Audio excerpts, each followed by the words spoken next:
नमस्कार, मी पंजाब डक. आज आहे 15 जून 2026. प्रसारमाध्यमातून असं खूप ऐकायला भेटतं की यावेळी एल निनोमुळे दुष्काळ पडणार आहे. तर सर्वप्रथम शेतकऱ्याला सांगू इच्छितो, आपण त्या एल निनोविषयी तर सहमतच नाहीत. तर एल निनोमुळे दुष्काळ पडणार हे आपल्याला मान्य देखील नाही. तर शेतकऱ्याला सांगू इच्छितो, एल निनो असो या नसो, आपल्या भारताला दोन समुद्र आहेत. एक अरबी समुद्र आणि बंगालच्या खाडीचा समुद्र. अरबी समुद्रातून जरी नाही पाऊस आला, बंगालच्या खाडीमधून पाऊस येणार आणि शेतकऱ्याची पेरणी होणार. म्हणून मी म्हणतो एल निनो असो या नसो, आपल्या दरवर्षी महाराष्ट्रात पाऊस येणार हे निश्चित आहे. आणि काय झालं, प्रसारमाध्यमातून खूप ऐकायला भेटतं की दुष्काळ पडणार आहे, पाऊसच पडणार नाही.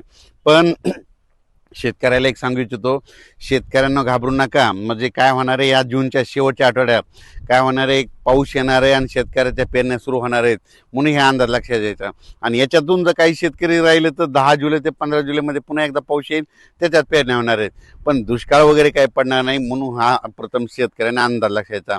काय झालं, महाराष्ट्रात मान्सून दाखल झाला, पण दाखल झाल्याच्या नंतर परत ते स्थिरावला. पण ही परिस्थिती, वारं सुटण्याची परिस्थिती दरवर्षी कधी असते, पाऊस पडल्याच्या नंतर पुढच्या महिन्यात असते. पण यावर्षी काय झालं, सुरुवातीला आल्यामुळं हे शेतकऱ्याला असं वाटतं की यावर्षी पाऊस पडणार नाही.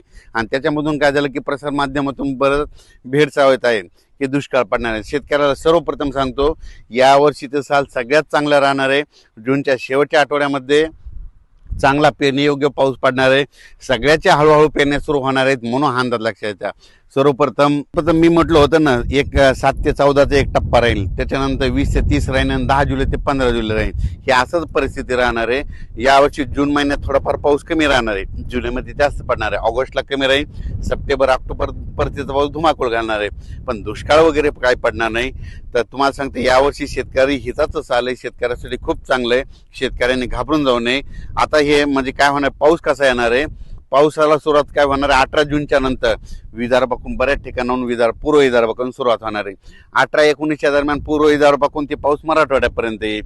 पण त्याच्यानंतर काय होईल, 20-21च्या नंतर मराठवाड्याकडे पाऊस आल्याच्या नंतर 21 ते 29च्या दरम्यान मराठवाड्यामध्ये वेगवेगळ्या भागात पाऊस पडेल. आणि काही जिथं जास्त ओल होईल त्यांच्या पेरण्या सुरू होतील. विदर्भात देखील काय होईल, 18-19 पासून तिकडे पाऊस सुरुवात होईल. जिथं पाऊस जास्त पडला त्यांच्यात देखील ओल झाली तर त्यांच्या देखील पेरण्या होईल. त्याच्यानंतर हे पाऊस पुन्हा उत्तर महाराष्ट्राकडे जाईल. मग उत्तर महाराष्ट्राकडे काय होईल, म्हणजे विदर्भापासून उत्तर महाराष्ट्र सगळ्यात टोक, हे टोक ते टोक आहे.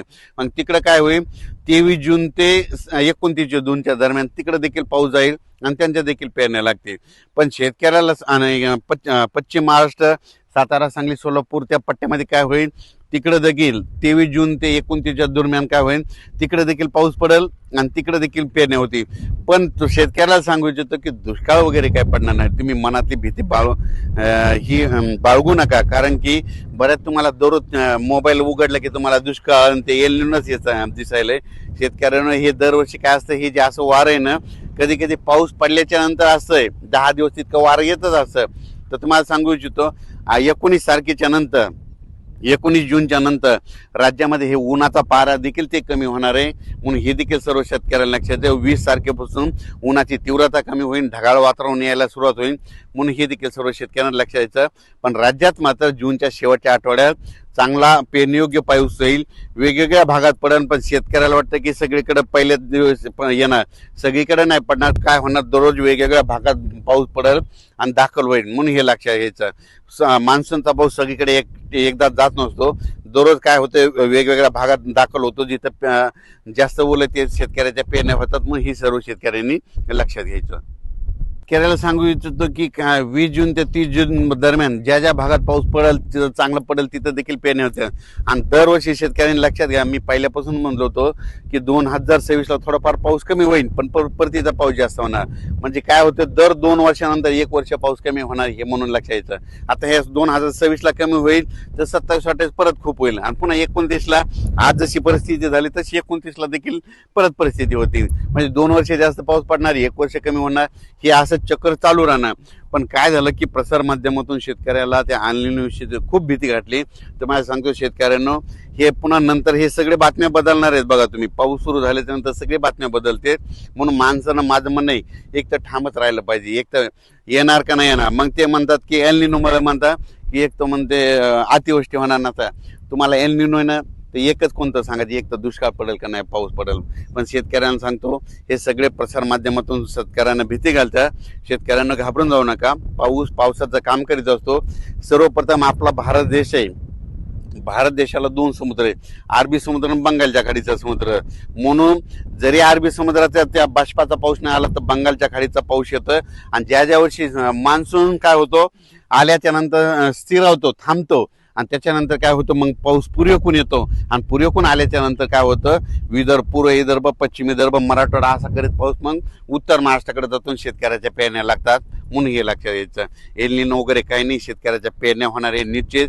काळ्या दगडवली रेग आहे म्हणून काही शेतकऱ्यांनी घाबरून जायचं कारण नाही. शेतकऱ्याला परत एकदा सांगतो, जमिनीची शेताची पेरणी करत असताना चांगली अशी ईदभर ओल गेल्याच्या नंतर पेरणीचा निर्णय घेऊ नका. कारण ईदभर ओल गेल्याच्या नंतर कधी पेरू शकता हे पाहू शकता. सगळं रेडी करून ठेवलंय, बियाणं आणून ठेवलंय, खत आणून ठेवलेत. फक्त पाऊस पडल्याच्या नंतर इथं शेतात यायचं, ईदभर ओल गेली मग आम्ही देखील पेरणीचा निर्णय घेणार आहेत. त्या ईदभर ओलीचे एक तुम्हाला वैशिष्ट्य सांगतो. ईदभर ओल गेली, पेरल्याच्या नंतर काय होतं, जमिनीमध्ये मुळी जाते. तर काय होतं, जरी 15 दिवस जरी पाऊस नाही आला तर ते पीक काय होतं, त्या ईदभर ओलीवर टिकून राहतं. पण शेतकऱ्याने 4 बोट 6 बोट ओलीवर जर पेरणी केली, त्याची मुळी लगेच खाली खंटीला जाते, कोरड्यात जाते, मग ते पीक सुकतंय. म्हणून शेतकऱ्याला सांगतो, चांगली जमिनीमध्ये ओत गेल्याशिवाय शेतकऱ्याने पेरणी करू नये. परत एक सांगतो, दुष्काळाचे संकट कसे असतात. आपला हे महाराष्ट्र आहे, महाराष्ट्रामध्ये कुठं कोणत्या ठिकाणी पावसाचा एक थेंब देखील पडत नाही. त्यावेळेस अशी चवळ असते. पण तुम्हाला सांगतो, ह्या 2-3 दिवसापासून काल देखील इकडे विदर्भामध्ये बुलढाणा इकडे घाटाच्या खाली बऱ्याच ठिकाणी पाऊस पडला. त्या घाटाचे जामोद नदीला देखील काल पूर आला. म्हणजे पाऊस येणार आहे म्हणून शेतकऱ्याने घाबरू नये. आणि शेतकऱ्याला सांगू इच्छितो, दुष्काळ वगैरे काही पडणार नाही, पेरण्या होणार आहे.